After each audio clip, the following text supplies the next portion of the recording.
ব্যাপক উৎসাহ উদ্দীপনা আর নানা আয়োজনে বাংলা নববর্ষকে স্বাগত জানিয়েছেন দক্ষিণ কোরিয়ার প্রবাসী বাংলাদেশিরা। রোববার বাংলাদেশ দূতাবাসের উদ্যোগে দেশটির রাজধানী সিউলের সংডো অডিটোরিয়ামে বর্ষবরণ অনুষ্ঠানের আয়োজন করা হয়।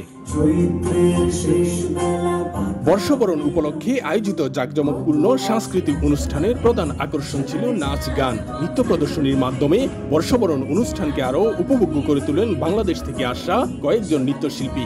অনুষ্ঠানে অংশগ্রহণ করে উচ্ছ্বাস প্রকাশ করেছেন দেশীয় শিল্পীরা।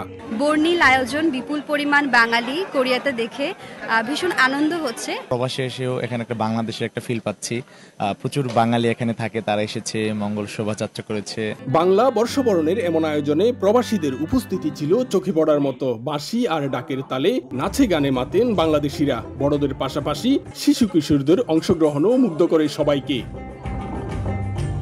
প্রবাসী বাংলাদেশিরা জানান, দক্ষিণ কোরিয়ায় বর্ষবরণ উৎসবের মধ্য দিয়ে দেশটিতে বেড়ে ওঠা নতুন প্রজন্মকে পরিচয় করে দেওয়া হচ্ছে বাংলাদেশের সংস্কৃতি, ইতিহাস ও ঐতিহ্যের সঙ্গে।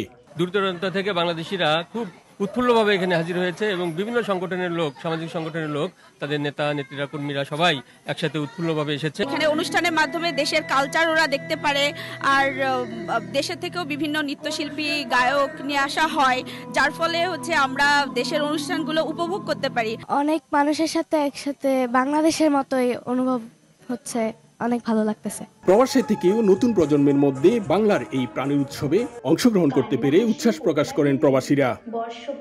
এই উৎসব শুধু বাঙালিদের মিলন মেলা নয়, এই উৎসব কোরিয়ার বুকে বাংলাদেশের ইতিহাস, ঐতিহ্য তুলে ধরা।